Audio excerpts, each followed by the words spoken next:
Chapter 46, Little Raven. I'll barely believe you. A now calm Henry pulled out his phone and called Harry first, turned off. Then he called Jane, also off. They hadn't added June's contact information yet. After a brief thought, he decisively dialed Dawn. Dad! The moment the ringtone started, Dawn picked up, loudly shouting into the phone, "Did you see the photo I sent you? It's fake, right?" Without giving Henry a chance to speak, Dawn launched into a torrent of complaints and grumbles. Tell me, isn't June being childish? She really thought a photo like this could fool me? I took one look and knew it was fake. Dawn's triumphant voice boomed through the call. Henry felt a vein throbbing on his forehead. Shut up. Silence. Now, message June and ask if she's free. If she is, Teacher Marie, and I want to see your pet beast, Henry continued. On the other end, Dawn grew even quieter, to the point where only his breathing was audible. Henry added, be polite when you message June. Otherwise, wait until Marie and I come home to deal with you. Got it? Why, I got it, Dawn stammered. The call ended. Dawn stared blankly at the call log on his screen. Wait, what just happened? Dawn wasn't the sharpest, but he wasn't stupid either. Even though his dad hadn't said anything outright, the underlying message in his words, this photo is real? Dawn was dumbfounded. His brain ground to a halt. Achoo. Lying on the couch, June let out a long yawn, nestled in the soft embrace of the Firefox Queen, holding her phone with a drowsy look. The day's training had drained her energy completely. The excitement from her fox's evolution had temporarily revitalized her, but now it was fading. Unable to resist, she'd immediately shown off the magnificent Firefox Queen in her social circles. The Firefox Queen's unique beauty had shocked everyone. Not everyone could immediately recognize the Queen as an evolved form of her little Firefox. Most assumed June had contracted a second pet beast. At first, June enthusiastically replied to messages.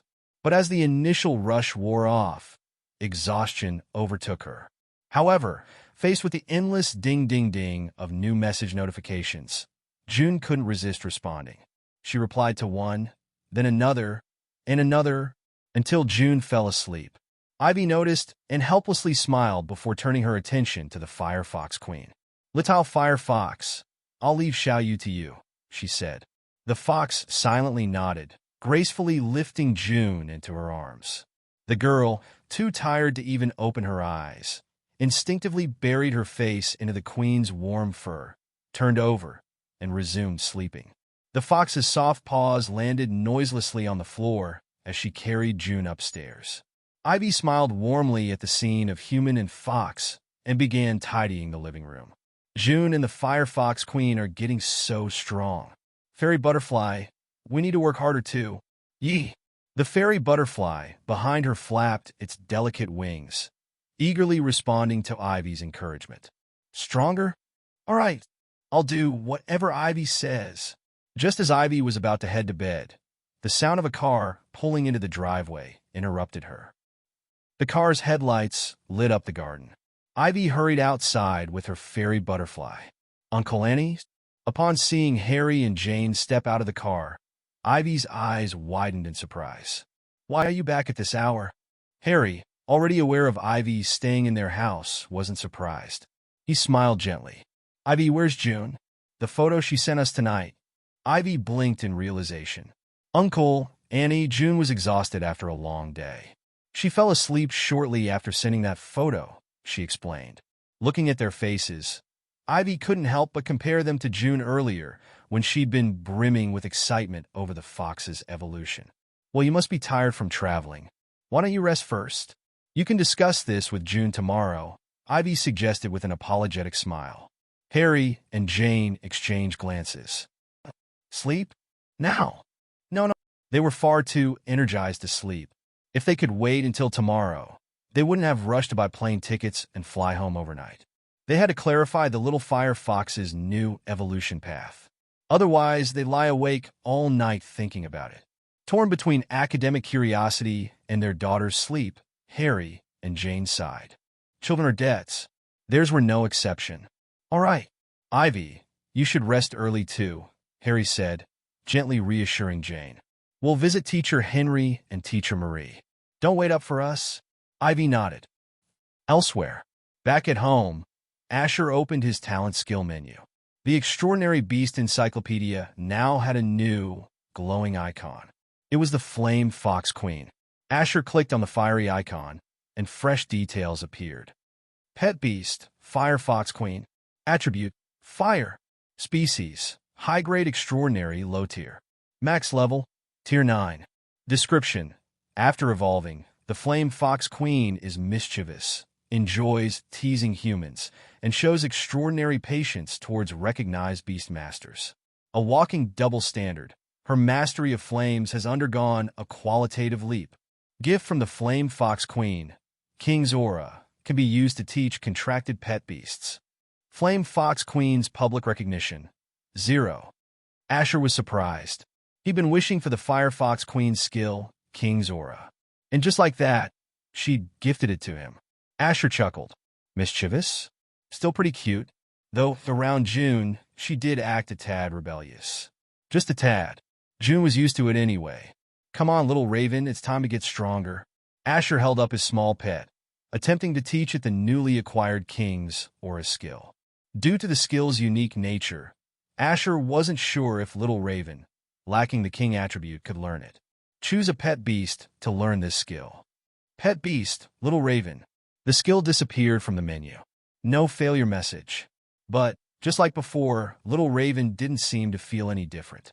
Man and bird stared at each other. Little Raven tilted its head, its beady black eyes glinting. Stronger? Does it feel like it? Asher rubbed the feather on Little Raven's head, speaking earnestly. Trust me, you're not the same as before. You've become stronger, Little Raven. Fine, I'll barely believe you. Asher. Thanks, I guess. Chapter 47. My Beast Master is the best. Helpless, Asher said. It's a bit late, but if you want to try, we can. He glanced out the window. Living in the countryside had its perks. Houses weren't packed together, so testing skills in the open yard wouldn't bother the neighbors. Little Raven hopped excitedly in Asher's palm, eager to try.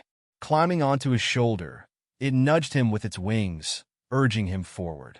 Asher laughed and walked outside with Little Raven. The sky had long since darkened, with only the moon and a few streetlights on the main road offering light. In the yard stood a massive osmanthus tree. Scattered among its branches were sparrows, resting for the night. Perfect! These birds would serve as targets for testing Little Raven's new skill. In this rural area, the only viable test subjects were sparrows and honeybugs. It was luck of the draw. Since it was just a trial and not a real battle, Asher let Little Raven stay perched on his shoulder. Little Raven, use King's Aura, he instructed, pointing at the birds in the tree. Little Raven spread its wings. Instantly, a unique, oppressive aura exploded in the yard and surged outward at an alarming speed. The sound of frantic wings filled the air as a shadowy mass of birds, large and small, took to the skies. Among them were common sparrows, fierce gale hawks, and even long-beaked flower sparrows. Before Asher could get a clear look, they all bolted away from the village in panic. Asher was stunned. For a moment, his mind went completely blank. What would just happen? He stared ahead in a daze, unable to focus. What would just happen? It felt like an eternity, though only 2 or 3 minutes had passed before Asher snapped out of it. Turning his head, he saw Little Raven still perched on his shoulder, equally shocked. Little Raven, Asher hesitated. Little Raven's small, dark eyes were wide with disbelief. This was all my doing? Little Raven was stunned. Since when was I this powerful? Why didn't I know? Slowly, it turned to stare at Asher, raising its little head. Could it be? Little Raven suddenly believed him. It believed every word Asher had said. Excitedly, it fluttered its wings and jumped onto Asher's face, its wings landing squarely on his cheeks. I'm stronger. I really got stronger. My Beast Master is amazing. I want more. Little Raven conveyed its joy with every fiber of its tiny being. Hey, calm down. Asher quickly pulled the overexcited Little Raven off his face. Calm down. Do you believe me now? he asked with a playful smile. Little Raven nodded frantically, its small head bobbing like a pecking chicken. Asher chuckled and tapped the tuft of fluff on its head. That's enough for today. We'll continue next time. Little Raven snuggled against him contentedly. Both were thrilled with the night's results. However, Asher realized something.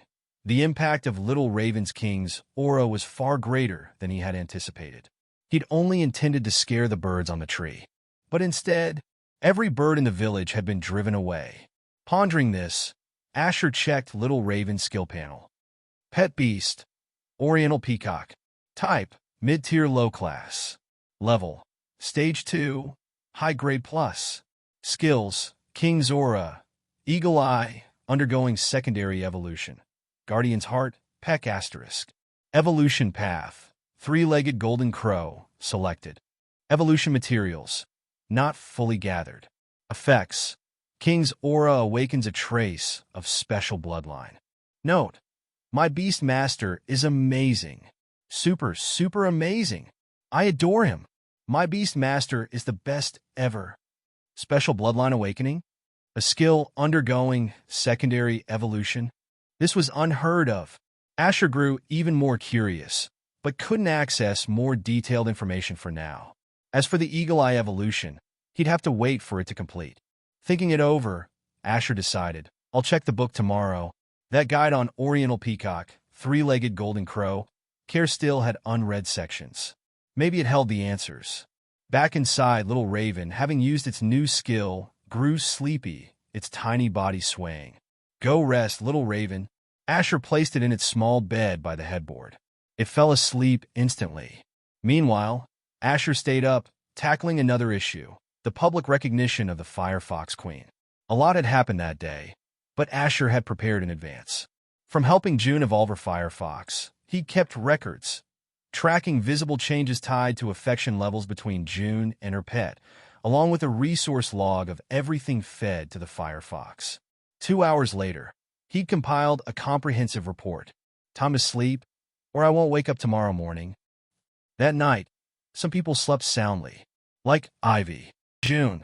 Like Asher. No worries. A full night's rest, waking refreshed to start a new day. But as Asher opened his eyes, something felt off. Wait, why is the sun so high outside? Spotting his phone, which hadn't rung its alarm, Asher's expression darkened. No, don't tell me. He picked up the charging phone and pressed the button. The screen stayed black. Unsurprisingly, sometime during the night, his phone had crashed again. Not only had he missed his alarm, but he'd also slept straight through till nature woke him. No wonder he felt so well-rested. Well, nothing to be done. Asher sighed, resigned. With so much happening last night, oversleeping wasn't entirely unexpected, right? What's done is done. Breakfast first, then work, though it's a shame about my perfect attendance. Chapter 48. A personal visit to Asher. Losing his attendance bonus for no reason was painful for Asher. That money represented the hard work of clocking in and out every day, every cent earned through his efforts. Asher sighed. He glanced at the still sleeping Little Raven, his fingers itching to poke it awake. Look at it, sleeping so soundly. How about we just cough? In the end, Asher restrained himself. Seeing Little Raven still in deep sleep, he decided to recall it into his spiritual seas beast space. He guessed that Little Raven's extended slumber was likely due to the awakening of its bloodline. If that were the case, staying in the beast space would probably be more beneficial for it. Before leaving, Asher pocketed 2 packs of Little Raven's food to ensure it wouldn't go hungry upon waking up and not finding anything to eat. On his way, Asher mulled over excuses to explain his tardiness to Ron. If he could come up with a good one, maybe Ron would overlook it, and he could still save his attendance bonus. Reaching the door of the Pet Beast service station, Asher pushed it open. Whoosh, whoosh, whoosh. The sight of a room packed full of people greeted him. The moment they heard the door open, their heads snapped toward Asher in unison, like sunflowers tracking the sun. Asher, ? Being stared at by 8 or 9 pairs of eyes all at once was a bit stressful. What's going on? Why is the service station so crowded today? Does this mean he can't cover up his tardiness? A barrage of questions flooded Asher's mind as he instinctively scanned the room. Whoa! Familiar faces. The couple sitting next to June were strangers to him, but he guessed they were her parents. Dog no, Dawn. What's he doing here? The two people beside him were likely his parents. Ivy and Rob were also present, and most notably Ron. Sitting amid the group, Ron looked incredibly uncomfortable, a picture of social anxiety. But the moment Asher appeared, Ron's eyes lit up as if seeing a deity descending to save him. Standing at the door, Asher hesitated, caught between entering and leaving. Why are they all here, though? Hi, everyone. Asher raised a hand uncertainly, greeting the room. June rolled her eyes dramatically, her voice brimming with energy. Wow, so flexible with your work hours, huh? Ivy and I were here waiting before the station even opened, and by the time work officially started, you were still nowhere to be seen. We waited for you for 2 whole hours. I thought we wouldn't see you until noon, she added, full of resentment. As soon as she finished, the beautiful woman sitting next to her, resembling June in some ways, smacked the back of June's head. Watch your mouth, Jane scolded. Asher must have been exhausted last night, which is why he overslept. Not everyone is as lazy as you, Jane glared at June. Asher chuckled awkwardly. Though the explanation was accurate, why did it feel so off? Mom, how could you side with Asher in front of me? June exclaimed, distraught. Am I even your real daughter? Are you planning to replace me with him? Jane snorted. If I could, I would have swapped you out ages ago. Do you think I'd still be dealing with you now? Ahem. Harry cleared his throat awkwardly, standing up and addressing Asher at the door. Asher, hello. I'm June's father, Harry. He then introduced Jane, Henry, and Marie to Asher in a warm tone. While Harry was making introductions, Asher entered the room. Just as he was about to find a random spot to sit, Ron sprang to his feet, eagerly offering his seat to Asher. Here, sit here. I'll get water for everyone. Seizing the opportunity to escape the spotlight, Ron darted away. Asher had no choice but to sit next to President Rob. Immediately, he felt President Rob's overly intense gaze fixed on him. Asher, if Ron had been subjected to this kind of gaze earlier, he could understand why he'd bolted. Shaking off the thought, Asher focused on listening to Harry's introductions. Harry, a professor in the extraordinary biology department at South China Advanced Beast Master Academy. The Advanced Beast Master Academy wasn't like regular universities. Its students were exclusively beast masters, no ordinary humans allowed. Admission required completing a standard college education first, making it akin to a postgraduate institution for beast masters. There were only 6 such academies nationwide, with limited enrollment slots each year. Admission required not only solid theoretical knowledge but also formidable beast master skills. While reaching 3rd rank as a beast master after university was considered a feat of genius, it was merely the baseline requirement for entry into these academies. Becoming a professional lecturer there demanded even stricter qualifications. Jane, a senior pet beast nurturer, one of fewer than 1,000 registered in the country.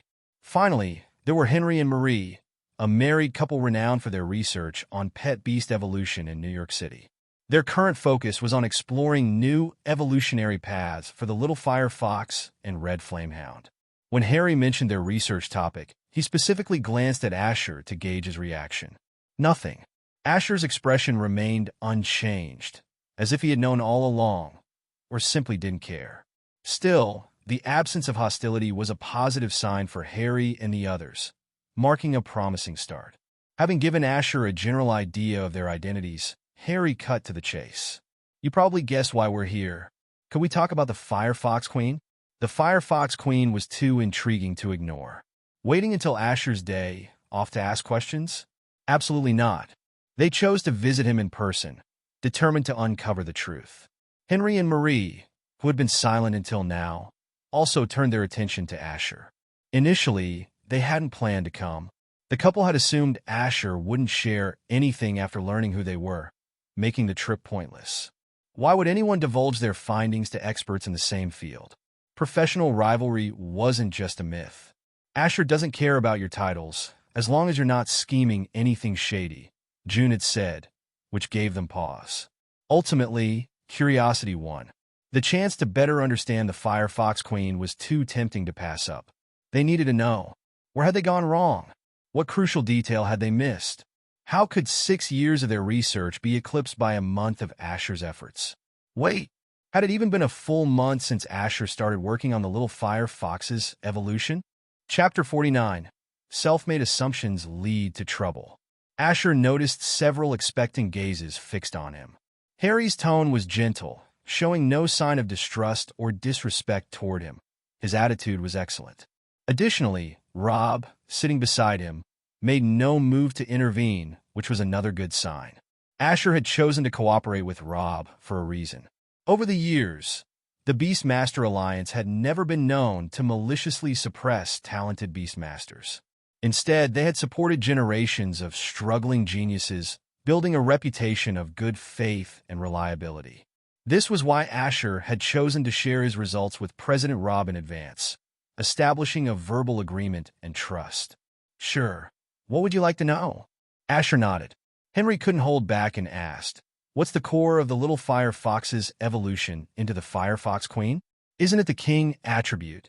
Henry prided himself on being the fastest among domestic researchers studying the little Firefox's evolution, especially regarding confirming and experimenting with the king attribute. If the core was the king attribute, Henry couldn't figure out how Asher had identified the commonalities faster than he had. If the core wasn't the king attribute, then 6 years of effort and dedication would all have been for naught. Henry knew better than to rush forward with such a question.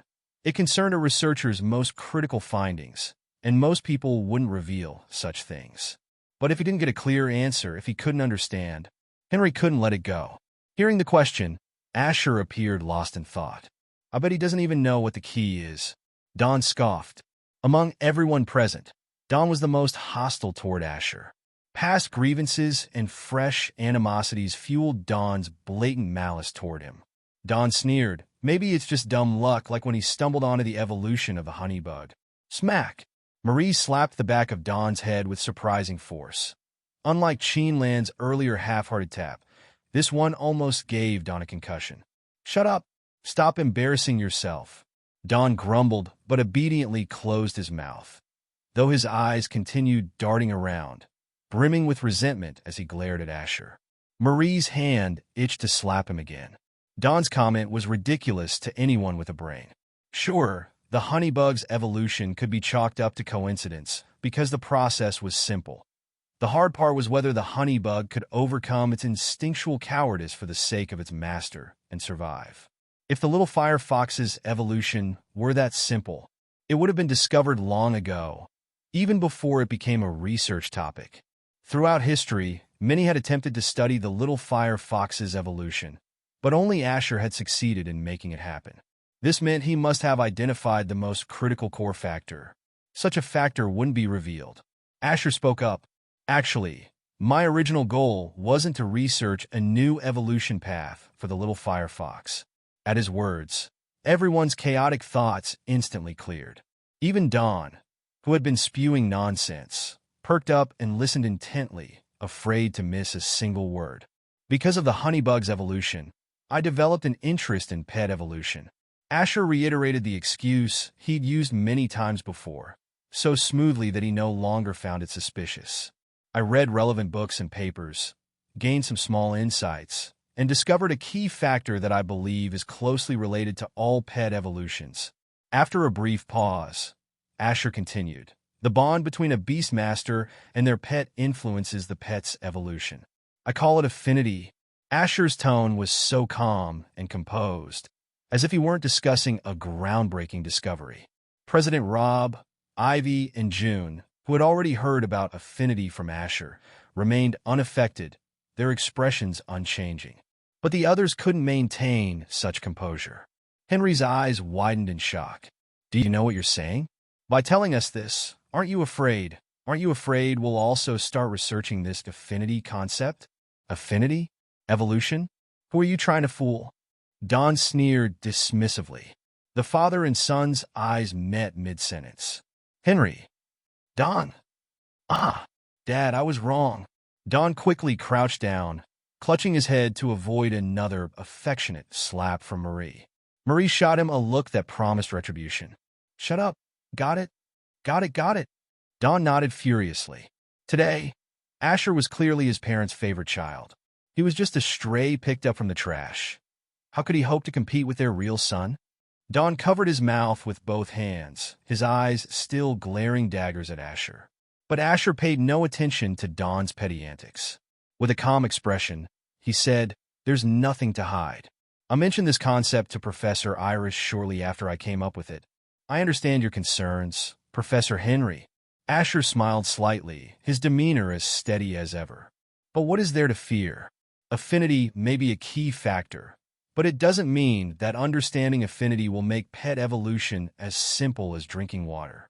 The required skills a pet must learn, the level a pet must reach, the level a beast master must achieve, the resources that must be used, and so on.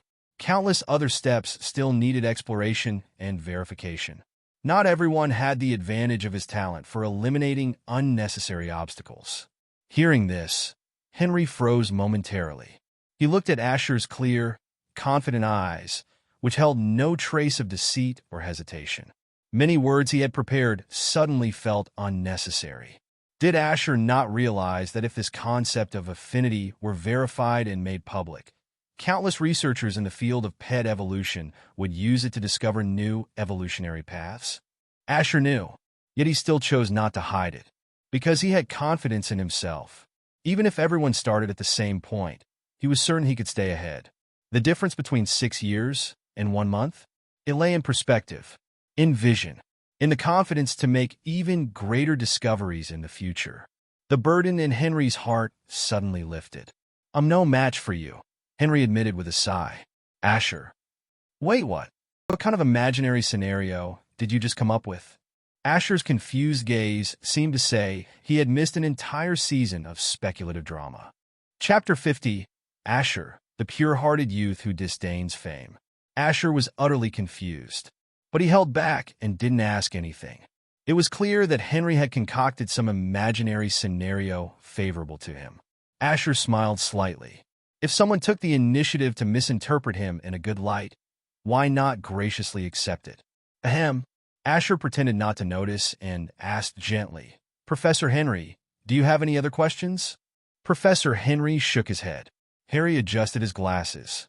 "Can I ask a question?" Asher didn't refuse. Answering Professor Henry or answering Harry, both were answering questions, but the nature of the two questions. Did you really scam June for money and body? Cough, cough. Asher started coughing violently. What kind of question is this? The difference between the two topics is monumental. Scamming for money and body? Where on earth did this rumor even come from? Everyone else's eyes widened in shock as they turned to Asher, June, and Harry. Their gazes darted among the three, trying to piece things together. Only Don looked miserable. Don never expected that Harry would blatantly mention the exaggerated nonsense he had spread right in front of Asher himself. If earlier in the day, Don had been full of complaints about being dragged out of the house, after what just transpired, he had a clear realization. Asher's standing in his parents' hearts was stronger than his own, their biological son. If they found out he had smeared Asher's name, Don figured this time tomorrow might be the anniversary of his death. "Dad, what are you talking about?" June, visibly upset, jumped out of her chair. "Where did you hear such baseless rumors?" She gritted her teeth fiercely. If I find out who started this rumor, she'd go fight them immediately. The smile on Asher's face was starting to crack. "Professor Harry, I don't know where you heard such an unreliable rumor, but please believe me, June and I share nothing beyond a pure friendship." Asher declared this confidently, with absolute conviction. June, who had been fuming, turned her gaze toward Asher. "What? Are you looking down on me?" Asher raised both hands, neither admitting nor denying it. Any answer would only dig a deeper hole. There was no way he'd provoke an angry woman in a situation like this. Far too unwise. Sigh. Harry sighed, took off his glasses, wiped them, and put them back on. "I thought so." June, who had been glaring at Asher, redirected her attention to Harry. For some reason, the tone of her father's words left her feeling inexplicably displeased. After this bout of teasing, Harry, Jane, and Marie resumed discussing the finer details of the little fire fox's evolution with Asher. Among them, Jane and Marie were the most enthusiastic. What are your thoughts on the training methods for the little fire fox? If affection levels are one of the necessary conditions for evolution, what other factors influence whether it evolves into a fire fox or a fox queen? Why focus on fire-based skills specifically? Is there a particular reason? Could affection levels be applied to the new evolution route for the Crimson Flamehound? The two bombarded Asher with questions, leaving him nearly overwhelmed. But the more they discussed, the more energized Jane and Marie became. If not for President Rob stepping in, they probably would have kept grilling Asher for another 2 hours. All right, Director Jane, Professor Marie, the young man still has work to do. President Rob chuckled as he tried to smooth things over for Asher, whose expression had grown increasingly stiff. The barrage of questions came to an immediate halt. President Rob, if you still have questions, let's wait until the new evolution route for the little fire fox is officially verified and published. That was exactly what Asher had in mind. No way. President Rob, that's not fair.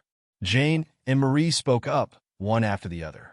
The two exchanged a glance, and their eyes revealed a shared understanding before they smiled knowingly. President Rob frowned. Wait, what? Did these two ladies just open a secret channel of communication? Jane raised her chin. Wait until the new evolution route for the little fire fox is officially verified? That could take forever. Exactly, Marie chimed in. The time required to verify the fox queen's successful evolution is nothing like that for the fairy butterfly. So, what are you saying? President Rob blinked, radiating confusion. How exactly am I being unfair? Jane and Marie gave him a disdainful look. Then, turning back to Asher, their gazes were filled with maternal care and concern. Asher felt like an NPC with a giant, golden question mark hovering over his head. Everything they said seemed incomprehensible. It takes time to validate the new evolution route for the little fire fox, but Asher's contributions shouldn't be delayed. Jane, with her fiery personality, couldn't stand injustice, especially after her interactions with Asher had left her deeply impressed. Even Marie, who had initially harbored some hostility toward Asher, had softened after experiencing his patient and accommodating nature. Now, she was even advocating for him. Marie, the mere discovery of affection levels is enough for Asher to hold a dedicated academic press conference. I don't think that's necessary. Asher was momentarily at a loss for words. Having seen Iris's academic press conference, which caused a massive sensation, Asher had specifically looked into what such events entailed. Academic press conferences weren't something just anyone could organize. One needed status, reputation, and connections, all of which Asher lacked. As for the announcement itself, the discovery of affection levels would undoubtedly be groundbreaking. If Asher really wanted to hold an academic press conference, it would be troublesome but not impossible. But before Jane and Marie suggested it, the thought hadn't even crossed his mind. He didn't see the point. My aim isn't to chase fame, Asher muttered. You're too indifferent to fame and recognition. That'll only cause you losses, Jane sighed, giving Asher a helpless look. Henry nodded in agreement. Indeed. Unconcerned with fame or gain, Asher exuded the sincerity and passion unique to someone his age. The more they saw this, the less they could bear to let Asher suffer any losses. Henry, holding an academic press conference to showcase the new evolution route for the little fire fox and its evolved form, would greatly help your future papers get published in top journals. Hearing this, Asher perked up. Showcasing the little fire fox's evolution route? He wasn't interested in fame, but now they were talking about something he cared about. Asher had been wondering when the Fox Queen's public recognition would gain traction. And now, an opportunity had just landed in his lap. A press conference? It has to happen. Chapter 51. My classmate ascended to evolution? It seemed as if Marie was afraid Asher wouldn't understand the importance of an academic conference, so she kept earnestly trying to persuade him. We mean you no harm. Well, not entirely no harm. Before meeting Asher, Marie, who had seen the Flame Fox Queen, felt as if her emotions were a wildfire igniting a field of dry grass. Chaotic, with no clear direction. Thinking about the 6 years of time and effort she had invested, Marie definitely had some grievances against Asher. But after interacting and communicating with him, Henry let go of his reservations, and so did Marie. Asher, as their junior, had been completely open and honest with them. As seniors, they needed to show the proper decorum. While it might take time for them to truly let go, their attitude toward Asher was unanimously friendly. In just a month, Asher had successfully helped the little flame fox develop a new evolutionary pathway. It was obvious. Asher was a rising star in the field of pet evolution, a genius. Forming good relations with Asher brought nothing but benefits. Moreover, Henry and Marie, who had fully accepted the little flame fox's new evolutionary path, now genuinely regarded Asher as a close junior. Helping and guiding Asher into this unfamiliar world was their responsibility. As a student, a senior in high school, no less, having made such significant discoveries in pet research, you could theoretically be directly admitted to a top-tier university. Marie explained. Harry, standing to the side, nodded. Exactly. Actually, if a fourth-year university student made significant discoveries in pet research, they could be guaranteed admission to an advanced beast taming academy for graduate studies. But the chances of that are slim. The last person to be guaranteed admission to the Advanced Beast Taming Academy was the now-renowned top-tier breeder, Mr. Avalos, right? Asher coughed twice. Guaranteed admission? That seemed a little out of reach for me. But a direct university admission. Asher was interested. After all, he was a student. Who wouldn't care about such crucial information? The evolution of Little Raven was a massive mountain weighing down on Asher. Before graduating from senior year, he had to succeed in evolving Little Raven.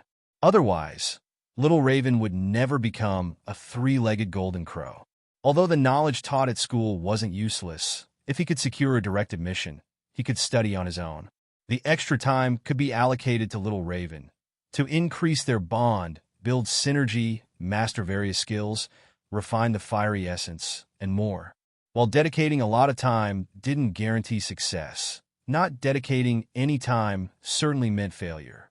Having thought it through, Asher proactively asked, does discovering the new evolutionary path for the little flame fox and the concept of bond count as significant discoveries? Harry pondered for a moment before responding. If the new evolutionary path for the little flame fox can be verified and proven not to be a one-off case, it would count as a significant discovery. As for bond, Harry frowned slightly and reluctantly added, without a second extraordinary creature evolving based on bond, it doesn't count. Asher's hypothesis was just a hypothesis. Who could guarantee that, besides the little flame fox, other extraordinary creatures could evolve under the influence of bond? Without such proof, the concept of bond was just an auxiliary factor in the flame fox's evolutionary path. Important, but not critical. A single case isn't evidence. However, making the concept of bond public could still earn you bonus points for the college entrance exam, Jane offered as consolation. Verifying the new evolutionary path for the little flame fox might take a long time. If no second flame fox evolves into a flame fox queen before your college entrance exam, direct admission won't be possible. Instead, why not hold an academic conference to make the concept of bond public? That would be a faster option. With the flame fox queen already there, Asher could present a new concept, while these seniors vouched for him. No problem at all. Once the idea was made public, there would always be people willing to experiment, right? Everyone chimed in with their suggestions. Henry and Marie, along with Harry and Jane, even helped Asher plan everything out. By comparison, President Rob seemed even more unreliable. He hadn't made any significant gestures or arrangements. All four of them simultaneously cast disdainful looks at President Rob. Even June, Ivy, and Dawn, who stood off to the side, started looking at Rob differently. Who would have thought Rob was this kind of president? Not taking Asher, such a key contributor, seriously at all. President Rob. Wait, you all, President Rob wanted to explain, but couldn't find the words. He rolled his eyes. Everything that could be said has been said by you. What else am I supposed to say? President Rob complained. Besides, I did take risks and contribute to the Flame Fox's evolution. Okay. It was him who approved Asher's request to go to the mines. It was also him who let Asher take away high-grade herbs worth millions. He was the first one to truly support Asher, okay? So how did he end up being treated like a scoundrel by these people? In the end, everyone reached a consensus. Rob would handle the venue arrangements, while Henry, Marie, Harry, and Jane would use their reputations and status to back Asher, helping him hold this academic conference. 3 days later, Vicky, who was bored and scrolling on his phone at home, suddenly stumbled upon a familiar face. Vicky? Moments ago, he was lying lifelessly on the floor. Now he shot upright. His eyes widened as he repeatedly confirmed the live stream account he was watching. No mistake, it is the official account of the New York City Beast Taming Alliance. Not a counterfeit. There was even the shiny little yellow badge to prove it. Looking at the person in the stream again, left, right, up, down, over and over.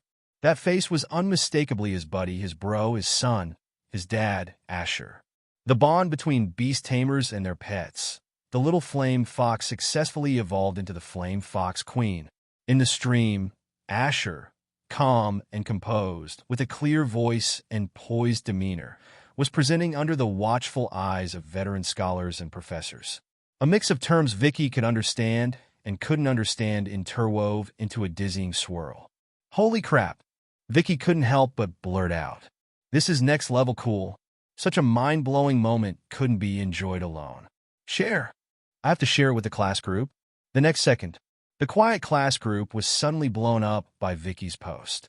Why are people holding academic conferences again? Looks like this year's exam topics will increase. By the way, who is this? They look familiar. Familiar? That's freaking Asher. No way. Are you joking? Couldn't it just be someone who looks like him? Look at the ID badge on the table. Read those 2 big characters aloud. Asher Snow. Holy crap. What the heck? My classmate has evolved? Ascended? Asher, take me with you. Chapter 52. What era is this? Under the sharp, questioning gazes of industry big shots, reporters, and professionals, Asher finally wrapped up the academic conference. As he stepped down from the lofty stage, he didn't show it on his face, but he let out a long sigh of relief in his heart. Let's be real. Being stared at by so many people without feeling even a bit nervous? Impossible. He was just holding it together. Haha, not bad at all. President Rob laughed heartily as he walked over to Asher, giving him a solid pat on the shoulder. A small group of people, who had been about to approach Asher, exchanged glances and hesitated before retreating. But there were always a few who thought highly of their own status and felt the need to confront him head-on at such an event. Before Asher could respond to President Rob, a cold snort of disdain came from the side. Oomph! What affection level? If you ask me, it's all just flashy nonsense. Whether it's even useful is still questionable. Chairman Rob, hastily organizing this academic conference like this is far too reckless. Asher turned to see a middle-aged man in a gray suit, with a receding hairline and a grim expression. His sharp, hawk-like eyes locked onto Asher, and every word he said dripped with disdain, refusing to acknowledge Asher's findings. President Rob's previously cheerful expression instantly darkened. Professor Bowman, Asher has explained his discovery in detail during the conference, and the evolution of the Firefox Queen is right there for everyone to see. You may look down on it, but you shouldn't slander it. As a researcher, you should understand this principle, shouldn't you? Professor Zachary Bowman's face grew even darker, clearly not expecting President Rob to leave him no face in such a public setting.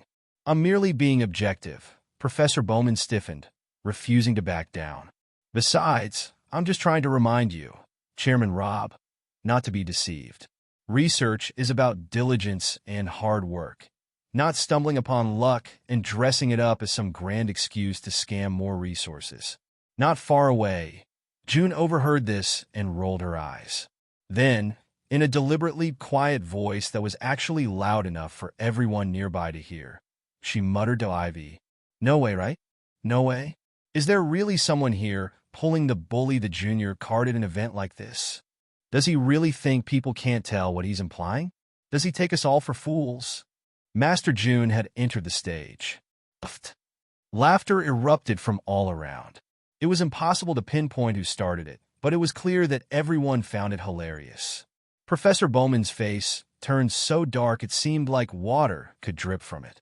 His angry, triangular eyes glared fiercely at June and Ivy. Before they could feel intimidated, Asher stepped in front of them. "Professor Bowman," Asher said calmly, meeting his gaze with a gentle smile.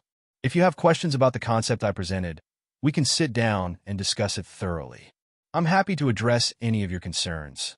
Surely, with your esteemed status, you're not the type to cause a scene without evidence, are you?" Asher's words subtly crowned Professor Bowman with a figurative scholar's cap. What could Professor Bowman say? That he wasn't a scholar? That he was just here to stir trouble and suppress Asher? For all his flaws, Professor Bowman still had a shred of dignity. Between June's sarcastic remarks and Asher's tactful jab, Professor Bowman found his words stuck in his throat, neither advancing nor retreating. His situation mirrored his current predicament. Continuing to harass Asher would be humiliating, but slinking away quietly would also be humiliating. Luckily, one of his companions called out to him, offering him a chance to save face. Without uttering a parting shot, Professor Bowman took the opportunity to leave. Asher was speechless. So, what was the point of him picking a fight in the first place? Just to get roasted? June huffed in annoyance before pulling Ivy along to continue exploring the venue. She insisted it was purely coincidental that she happened to walk by and help Asher out of a jam. It wasn't because she'd spotted someone giving him trouble from afar. Definitely not. As Ivy was dragged away, she waved at Asher, who smiled and waved back. President Rob, watching the exchange, chuckled, his mood quickly recovering from Professor Bowman's disruption. Still trying to figure out what his goal was, President Rob said with a knowing grin. Asher nodded. Professor Bowman's behavior and words hadn't affected him at all. Just as June had said, what era is this? With the Firefox Queen standing as undeniable proof, did Professor Bowman really think he could rally everyone to suppress and discredit Asher? Nobody here was stupid. Geniuses in specialized fields weren't common, and their emergence naturally shifted some resources their way. But it wasn't like all resources were handed to Asher on a silver platter. Rules were in place, and one's capability determined what resources they could access. Besides, Asher's breakthroughs didn't just benefit him. They opened doors for everyone. Take the concept of affection level, for instance. Regardless of their private thoughts, the undeniable success of the Firefox Queen's evolution allowed researchers to propose new projects involving extraordinary creatures. More resources could be secured for these initiatives. Suppression? Out of the question. They weren't fools. They had brains. None of them wanted to be the one humiliated in a losing fight. As for the defection level concept, the Firefox Queen was proof enough. Future opportunities to apply and test it would arise. True gold stands the test of fire. They were willing to wait and evaluate Asher's work more concretely over time. After listening to President Rob's explanation, Asher was even more confused. So, why did he step up in the first place? He's not acting like a professional pet evolution professor at all. More like a clown. President Rob gave him a reassuring look. Not like he was a clown. You could chalk it up to the disdain of professionals for non-professionals. Asher. Seriously? In this day and age, some of these old-timers, stuck in their ways, can't produce new results anymore. They cling to their titles and act out. It's a thing. Just bear with it, President Rob said with a sympathetic pat on the shoulder. Asher. The politics here ran too deep. He wanted to go back to the countryside. Engaging in these pointless arguments with pointless people? He'd rather go home and check if little Raven had woken up. Chapter 53. A Fresh Brain Works Wonders. Faced with invitations from other professors, Asher politely declined them all with a smile and kind words. Henry, acting the part of an experienced elder, couldn't help but offer Asher some advice. you shouldn't isolate yourself too much. You still need to interact with everyone. Talking fosters camaraderie. After all, it's a small community, and you'll be seeing each other frequently in the future. No need to make relationships awkward, right? To be fair, I'm not in the best position to lecture you about this. I'm also not the kind of person who likes spending time socializing, but Henry glanced at the remaining group of scholars, researchers, and professors in the pet beast industry from the province and nearby cities, and shook his head with a wry smile. Honestly, exchanging ideas with others can be a good way to spark new thoughts. Speaking like a seasoned veteran, Henry said, "Asher is different from us." Before Harry chimed in, he's young, full of energy, and his brain is fresh, buzzing with wild ideas. He doesn't need to rush to communicate with us. Jane nodded in agreement. Couldn't agree more. Who among them had come up with the concept of affinity, let alone applied it to pet beast evolution? If nothing else, this proved how sharp Asher's mind was, like it had just rolled off the production line. Asher, are they actually complimenting me? Why does it feel off? Marie also looked at Henry and quipped, "You talk as if you enjoy networking and communication." If he weren't forced to, how often would Henry step out of the research institute? In the past 6 years, the accumulated leave he hadn't used would probably add up to a full year. Take this opportunity to get out and use up some of that backlog, Marie suggested, barely finishing before Henry strongly objected. No way, absolutely not. Henry frantically waved his hands. The new evolution route for the little fox needs professional oversight. Asher is starting school soon, so he won't have the time. As a senior, I can't just sit back and do nothing. And there's still the adjustments for the evolution research on the Flamehound. With Asher's critical input, if we work quickly, I believe we can make real progress. Henry rattled on, listing one task after another. The workload was immense, all waiting for him to tackle. Vacation? What vacation? Not happening. Asher silently gave him a thumbs up. He had met the ultimate workaholic. As long as the competition didn't involve him, everything was fine. "Thank you for your guidance, professors, but I really have something urgent at home," Asher said, not dismissing their advice. Their intentions were good, rooted in concern for his future. Although Henry didn't explicitly say it, Asher understood his meaning. The academic circle was, after all, a circle: connections, information exchange, resource sharing. They feared Asher might undervalue these aspects due to his youth, leading to potential setbacks, so they subtly pointed them out in their own ways. He appreciated their kindness, but didn't feel these things were as crucial as they made them out to be. Why did Asher study pet beast evolution? To gain new skills, to help his little raven evolve successfully. Staying true to his goal, Asher kept his mind clear. All those concerns could be addressed later if he continued discovering new evolution paths for extraordinary beasts. "I'm genuinely worried about my pet beast. I should head back soon," Asher said earnestly, using a not-quite lie as an excuse to leave. The others nodded understandingly. "Then you'd better go back. Issues with the contracted pet beast should never be taken lightly," President Rob said. Knowing Asher had a mutated oriental peacock as his contract beast, he immediately understood that something unusual must have happened with it. Without asking more, President Rob urged Asher to head home.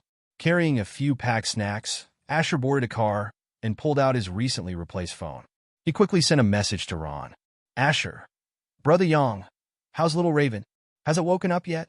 "Ron, no, it's sleeping soundly and even snoring." Young Samma's reply came quickly. Asher sighed.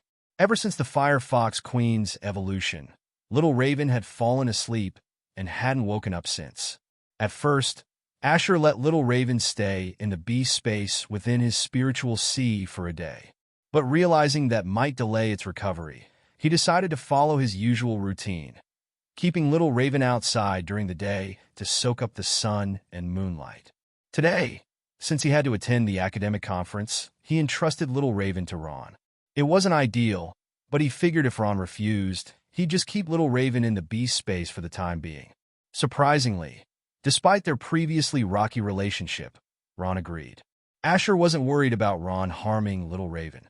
After all, the Pet Beasts Act and Pet Beast Protection Law were clearly written. Ron wouldn't gamble his future on something like that. Asher. Thanks a lot, brother Ron. After chatting briefly with Ron, Asher opened another chat window that had been flashing nonstop. It was his class group chat. Vicky, the Firefox Queen is stunning, so fluffy. I wonder if I'll ever get a chance to pet it. My bro is amazing, coming up with 2 new evolution paths in just one summer. Before Asher could reply, messages flooded in. Ronnie, what's there to brag about? It's Asher's achievement, not yours. Does he even acknowledge you as a friend? Ronnie, if he really treated you like a brother, why hasn't he helped with your big-headed lizard? And you still have a nerve to show off? Vicky, my friendship with my bro is none of your business. And even if my dragon lizard isn't doing great right now, it could still crush your Thunderfang tiger without breaking a sweat. Asher frowned. Vicky's dragon lizard is having issues? Ignoring the noisy group chat, Asher directly messaged Vicky. Asher, Vicky, what's going on with your dragon-tooth lizard? Vicky, you saw me arguing in the group chat? It's nothing serious, really. Asher, are we still brothers or not? Forget texting. Just come find me, and I'll take a look. Asher wasn't sure if his talent skill could identify the problem, but who cared? Vicky was his good son, and the dragon-tooth lizard was like a chubby grandson to him. No way was he going to ignore their troubles. Asher, conscience dictates it. Chapter 54. Little Raven. I'll swallow a beastmaster whole. After chatting with Vicky for a bit, Asher set up a meeting for him to visit Aspen Grove Village the day after tomorrow. Ending the conversation, Asher returned to the pet service center. Thanks, brother Ron. Asher handed over a portion of the snacks he had packed up earlier to Ron. Ron didn't refuse. You're welcome. Seeing Asher, Ron's emotions were a little complicated. At first, he had regarded Asher as a rival, thinking that Asher had easily achieved the life he himself had struggled for, thanks to his background. But then, Asher's progress was simply too fast. Ron's tiny grievances couldn't keep up with the speed at which Asher was soaring ahead. And now, Ron was left feeling awkward. He didn't exactly dislike Asher, but he wasn't entirely comfortable either. The only comfort was that Asher would be starting school in a week. Once they stopped seeing each other, surely the awkwardness would fade, right? Before that, Ron was trying to make up for the prejudices he had previously held against Asher in his own way. Otherwise, who in their right mind would sit under a scorching 40-degree sun to help look after someone else's pet beast? After exchanging a few words, Ron eagerly took the snacks and disappeared into the service center behind him. Asher set the remaining 2 portions aside, then walked over to check on Little Raven. This was Little Raven's 4th day of slumber. There wasn't the slightest sign of her waking up, and her small body remained curled into a tiny ball. Is it my imagination, or does Little Raven seem to have shrunk even further? I must be mistaken, Asher muttered softly. She is already tiny, and if she shrinks any more, there'll be nothing left of her. Still, Asher wasn't overly worried about Little Raven's condition. Even as he stood there observing her for less than 10 minutes, the sleeping Little Raven smoothly rolled over from a belly-up position to one where the feathers on her back were facing the sky. She was clearly committed to a full 360-degree, all-encompassing sunbath. Or when Asher ran his hand along Little Raven's head and down to the tip of her tail. Even in her slumber, the little fluff ball visibly shuddered under his touch. If Little Raven were in a coma, her reactions wouldn't match up at all. Moreover, while asleep, Little Raven's tiny claws hidden under her black feathers would occasionally kick out wildly without warning. Asher. Is she having a nightmare? Curious, Asher rubbed his chin and observed her for a while longer. When it was clear there were still no signs of her waking up, he turned and sat down. Cola with goji berries. A box of snacks. Asher munched away as he reviewed the day's gains. Today's academic conference should be trending online, right? After all, who wouldn't be intrigued by a high schooler discovering a new pet evolution route? And then there's my proposed concept of affection levels. That'll bring in even more interest. Just as Asher thought, his name was being widely discussed on social media. Though not to the extent of overnight fame, his name, age, and achievements combined were enough to spark countless discussions. And then, once the image of the Firefox Queen was revealed, it drew in another particular crowd entirely. In just a moment, What had been a heated discussion about Asher turned into a battlefield for obsessed fans of the fluffy queen. Asher. He closed his phone and massaged his temples with a sigh. Some things never change, no matter the world. My silly netizens are forever the same. Asher had no doubt that in a few years, he might even see people online claiming they'd marry the Firefox Queen. Just the thought of it felt surreal. In this free-spirited era, people's preferences were equally unrestrained. As long as it didn't harm others, they were free to pursue whatever they wanted. Though his expression was exasperated, his heart was light. The more interest in the Firefox Queen, the more people would want to form contracts with one. How could a Firefox evolve into a Firefox Queen? Everyone was curious. By seeking information and learning more, the Firefox Queen's public recognition would naturally rise. However, compared to the fairy butterfly's meteoric popularity, the Firefox Queen's progress was much slower. This was partly because the evolution path of the Firefox Queen hadn't been officially verified. For instance, while Asher knew that a minimum affection level of 100 between the Beastmaster and the Firefox was required, other conditions, such as the Fox's level, the Beastmaster's level, and the number of high-grade materials needed, were given as estimated ranges based on the data from June's Firefox. For example, mastering 6 fire-type skills was reported as at least 5 fire-type skills. Similarly, consuming 15 fire elemental energy stones was presented as 10 to 20 stones. Anyone who could precisely determine every requirement after a single evolution wasn't a genius. They were a monster. Munching on snacks while scrolling through his phone, Asher suddenly felt a sense of unease. Is someone watching him? Turning his head, Asher's eyes met the tiny black orbs of Little Raven, who lay on her cushion, unable to move, but staring at him intently. Little Raven. Resentful. Irritated. I've been awake for 10 minutes, and this useless Beastmaster hasn't noticed a thing. What happened to our supposed bond? Little Raven, you're awake? Asher immediately straightened up. When did you wake up? And why aren't you coming over? Putting down his phone and snacks, Asher stood up and approached Little Raven. That's when he noticed her gaze fixed firmly on his snacks. She is eyeing the food in my hand. Any lingering worry Asher had about Little Raven's condition vanished in an instant. He chuckled. Clearly, she isn't in bad shape. How else could she wake up and immediately fixate on eating? And her gaze? Little Raven. Why isn't she getting up? It wasn't that she didn't want to. She had no strength. Little Raven had been asleep for 4 days and nights, starving the entire time. Bloodline Awakening didn't grant infinite energy or allow her to stay active without food or drink. On the contrary, it left her even hungrier. Little Raven. Damn it, Little Raven. If my Beastmaster doesn't feed me soon, I swear I'll swallow him whole in one bite. Because that's just how Little Raven is. She eats Beastmasters whole, without even chewing. Chapter 55. True Heroes Kill with a Glance. Stop acting spoiled. Look, I brought you some food. Asher rummaged through his bag and pulled out Little Raven's favorite red mud worms and mixed fresh fruits. Then, he opened another snack box in front of Little Raven. There are also fresh fruits and sweet little cakes. In the blink of an eye, the area around Little Raven's mat was filled with all sorts of delicious food.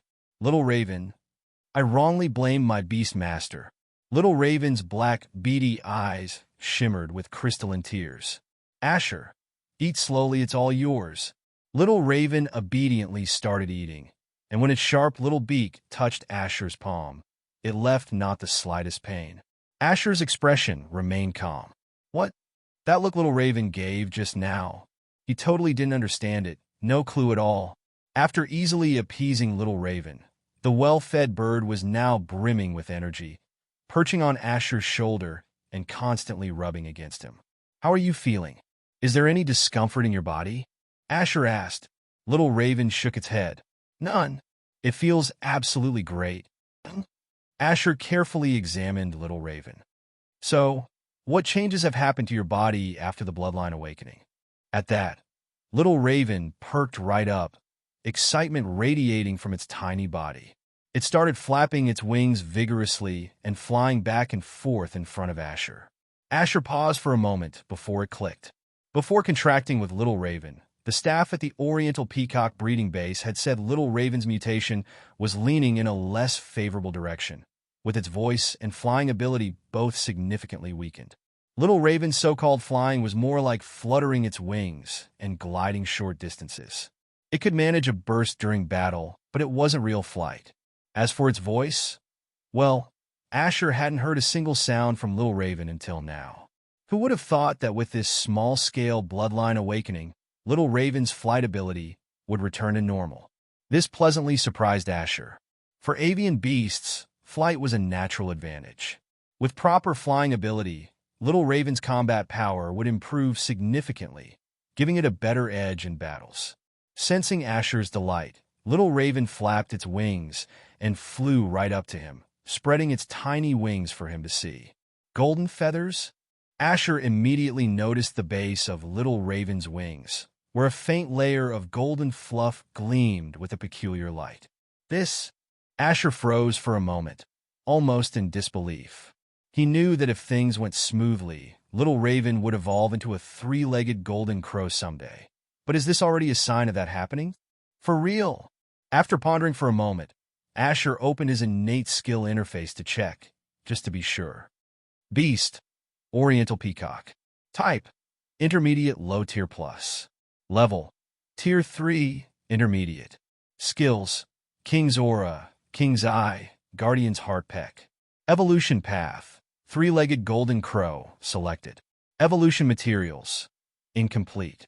Special Bloodline Awakening, initial phase complete. Thoughts, I'm full, I'm stronger, this lady reigns supreme in this household's food chain. Asher shifted his gaze away from Little Raven's inner thoughts. Who's at the top of this household's food chain? He took note. Then, he focused on the other stats. Not much had changed, but the results were quite impressive. For instance, the quality rating, which typically only slightly increased after evolution, now had a plus added to it. Is this due to the bloodline awakening? Little Raven's combat abilities had also improved. Finally, the skill Hawk I had undergone a secondary awakening, transforming into an unheard-of skill, King's Eye. King's Eye, passive skill, true hero's kill with a glance. Activates automatically upon identifying an opponent. Deals 1x the damage of the user's strongest skill to non-king attribute extraordinary beasts, 70% success rate. Deals 2x the damage of the user's strongest skill to counter-attribute non-king extraordinary beasts, 90% success rate. Strongest skill? Asher focused on these words. So, it uses the opponent's strongest skill to deal damage back at them. The stronger the opponent, the more devastating the skill. Asher confirmed his understanding. That's exactly what it meant. Goodness, what a true hero's kill with a glance, kind of passive skill. It activates the moment the battle starts, catching opponents completely off guard. Used well, it could deliver a stunning surprise attack. Asher was extremely satisfied with this evolution-enhanced skill. Even though it wasn't related to Hawk Eye's intimidation effect, Little Raven already had a superior replacement for that, King's Aura. Not bad. After I get off work today, I'll take you to the woods and find an opponent to test this out. Little Raven had no objections and flapped its wings in excitement. Hooray! I'm stronger now. In Little Raven's small brain, there were only two important figures, Asher and that fox that defeated it last time. The next time it saw that fox, it was confident it would win. Evening. At an official research institute in central China, Damien, the lead researcher for the Ultimate Defense Extraordinary Beast Evolution Project, was deeply immersed in his work. Professor, it's time to eat. You can continue after dinner. Adam, his assistant, sighed as he tried to persuade his 60-something-year-old mentor, who worked overtime daily. Research is important, but you can't push yourself too hard. Professor Hone squinted, not even lifting his head as he replied dismissively. Fine, I hear you. Adam let out a cold laugh. He'd heard this line countless times. Did he believe it? Not one bit. After urging 3 times without success, Adam gave up on polite tactics and directly snatched the professor's reading glasses. The previously calm Damien instantly sprang to his feet, glaring at Adam in fury. Adam, eat first. Once you've eaten, I'll give them back. 30-something and still single due to lack of time. Adam often felt like he was raising a child when dealing with his mentor. Meals required nagging. Sleep required nagging. The moment you looked away, the professor would sneak back to work. Though furious, Professor Hone couldn't do much about his student and angrily stormed off toward the cafeteria. Trailing behind, Adam noticed the professor's brisk pace, clearly sulking, and wasn't worried in the slightest. "Professor, did you hear about today's academic conference in New York City?" Professor Hone slowed his steps. Adam seized the opportunity. And this conference was led by a high school student from outside the professional field. Professor Hone slowed down even more. "They say the student proposed a brand new concept. Do you know what it is?" Professor Hone stopped entirely, his eyes sharp and piercing as he stared at Adam. "Hurry up and tell me." Adam, mission accomplished.